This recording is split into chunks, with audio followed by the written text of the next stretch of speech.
Assalamualaikum warahmatullahi wabarakatuh. Good morning everybody. How are you today? I do hope you all in good condition. We are from group 5. The members are Fitria Mutmaina, student number 4, and Alia Salmadinisha, student number 21, and Wahyu Andi Pratama, my student number is 27. In this video, we will present the results of our discussion about word formation processes. Check this out. Let's start with what is word formation processes. English uses affixation to create more words than would exist with only 3 morphemes. Linguists have observed that occurring combinations in affixation are systematic. That is the rules as we have seen in the case of English. Since the combinations are rule governed, it can be said that a process is at work, namely a word formation process, because new words or forms of words are being formed. In short, word formation process is a means by which new words are produced either by modification of existing words or by complete innovation, which in turn become a part of the language.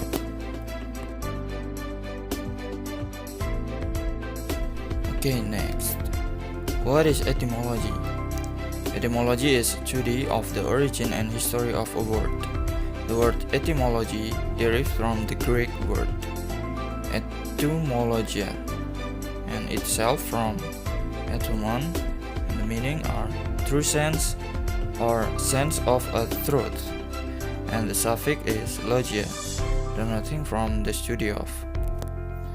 For examples, cappuccino, original from Italia or German; disaster, original from Italian and Greek; handicap, original from English; jeans, original from Italian; salary, original from Latin; trivial, original from Latin.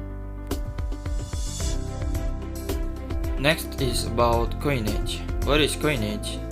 Coinage is one of the least common processes of word formation in English. It is a form of words used to represent the original word. In this case, usually those who use the coinage method prefer to mention the brand name than mention the item name. For examples, Andre, do you know where my Pepsodent is? The word Pepsodent, it is a brand of toothpaste. The second example is, I've bought several relaxes at supermarket. The word relaxes, it is a brand of candies. Next is about borrowing word. Borrowing is a word formation process whereby words are taken from one or more languages to fit into the vocabulary of another.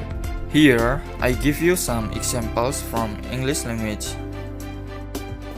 Croissant from French, daube from Dutch, lilac from Persian, lian, pretzel from German, sofa from Arabic, and many more. Next is about compounding. Compounding is a word formation process based on the combination of lexical elements from words or stems. For example, Land and word are combined to produce land word in German. This is combining process. Technically known as combining, is very common in language such as German and English, but much less common in language such as French and Spanish. The common English compounds are bookcase, fingerprint, sunburn, textbook, wallpaper, waste basket, and waterbed. All these examples are nouns, but we can also create compounds adjectives like good looking and low paid, and compounds of adjective fast plus noun food, as in fast food restaurant or a full-time job. Okay, next, blending. What is blending? Blending is a type of word formation in which two or more words are merged into one, so that the blended constituents are either clipped or partially overlapped. For examples, brunch from breakfast and lunch, smoke from smoke and fog, heliport from helicopter and airport. Next, clipping. The element of reduction that is noticeable in blending is even more apparent in the process described as clipping. This occurs when a word of more than one syllable is reduced to a certain form, usually beginning in casual speech. For example, ad from advertisement, cab from cabriolet, condo from condominium, fan from fanatic, flu from influenza, and phone from telephone. A particular type of reduction favored in Australian and British English produce forms technically known as hypocorism. In this process, a longer word is reduced to a single syllable, then y or ie is added to the end. For examples, in the word movie from moving pictures, Aussie from Australian, brekkie from breakfast, bookie from bookmaker, and telly from television. Next, back formation. A very specialized type of reduction is known as back formation.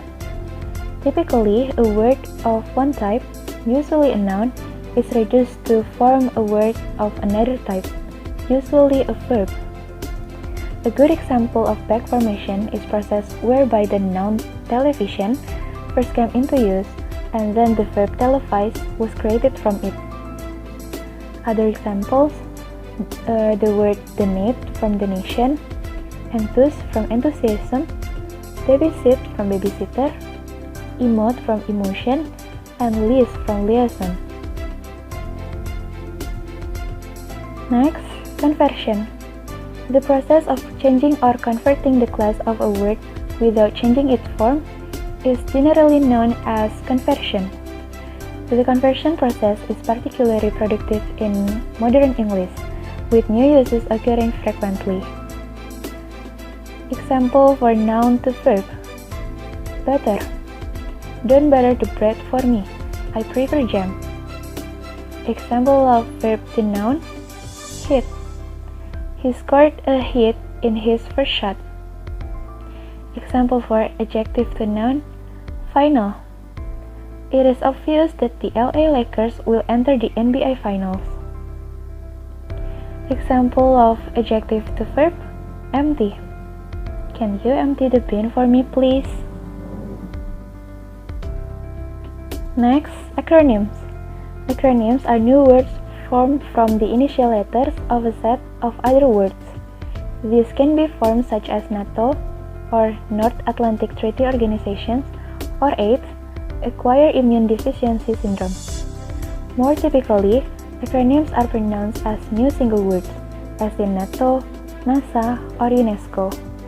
These examples have kept their capital letters, but many acronyms simply become everyday terms such as laser, or light amplification by stimulated emission of radiation, radar, radio detecting and ranging, and scuba, self-contained underwater breathing apparatus.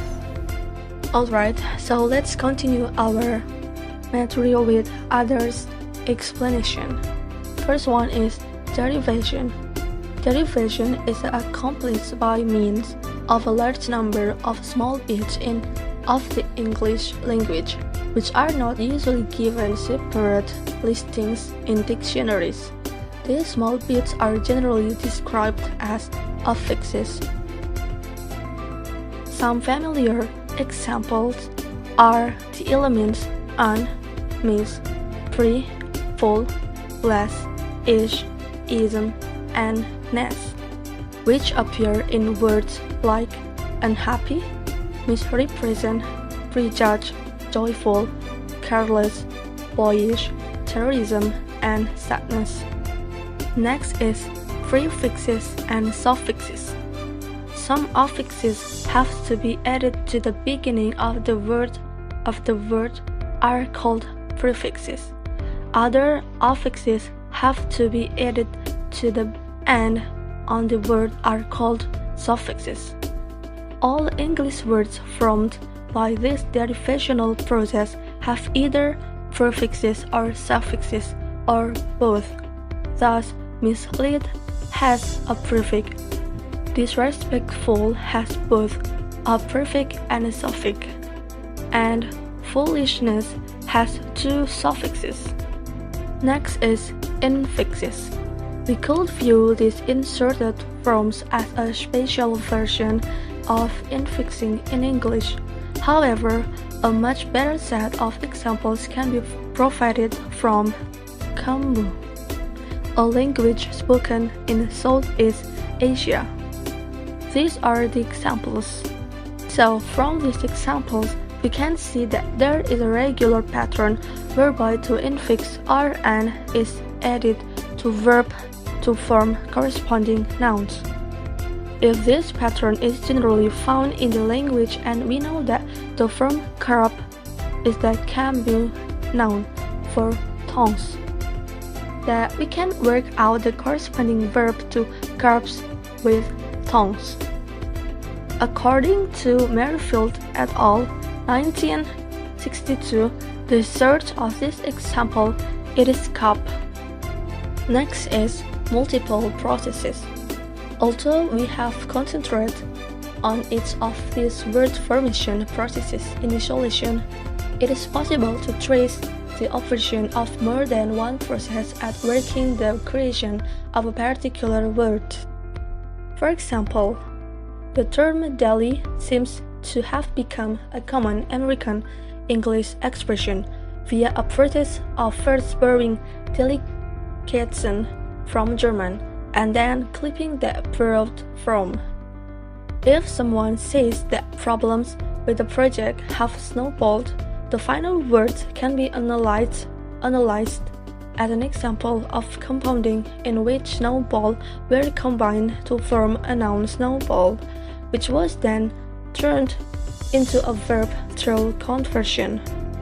Forms that begin as acronyms can also go through other processes, as in the use always of verb, the result of bad formation of lesser. In the expression waspish attitude, the acronym WASP or White Anglo-Saxon Protestant has lost its capital letters and gained a suffix ish. In the derivation process, an acronym that never seems to have had capital letter comes from young urban professional plus the IE suffix, as in hypocorism, to produce the word yuppie. The formation of this new word, however, was helped by a quite different process, known simply as analogy, whereby new words are formed to be similar in some way to existing words. Many of these new words can, of course, have a very brief lifespan. Perhaps they generally accepted death of the arrival of recently formed words in a language is their published appearance in a dictionary. Next is Onomatopoeia. All languages have words whose sound represents an aspect of the thing that they name. Examples of such onomatopoeia words in English include buzz, hiss, sizzle, and cackle. Since onomatopoeia words are not exact phonetic copies of noises, their form can differ from languages to languages, as they can be seen in below examples. Next is reduplication. Reduplication is a process of forming new words either by doubling an entire free morpheme, or total reduplication, or part of it partial reduplication. English makes no systematic use of reduplication. by other languages to make sometimes extensive use of reduplication. Indonesian use total reduplication to form the plural of nouns. You guys can see those examples. And Tagalog, on the other hand, uses partial reduplication to indicate the future tense of verb. So these are the examples. Next is aponyms. New words based on the names of a person or a place or so on are called aponyms. Some common aponyms are sandwich from the 19th century Earl of Sandwich, who first insists on having his bread and meat together while gambling, and jeans from the Italian city of Genoa, where the type of cult was first made. Some aponyms are technical terms based on the names of those who first discovered or invented things, such as Fahrenheit from German Gabriel Fahrenheit, Volt from the Italian Alessandro Volta, and Watt from the Scot and James Watt. Well, thank you so much for your attention. That's all from us. And if there are any questions,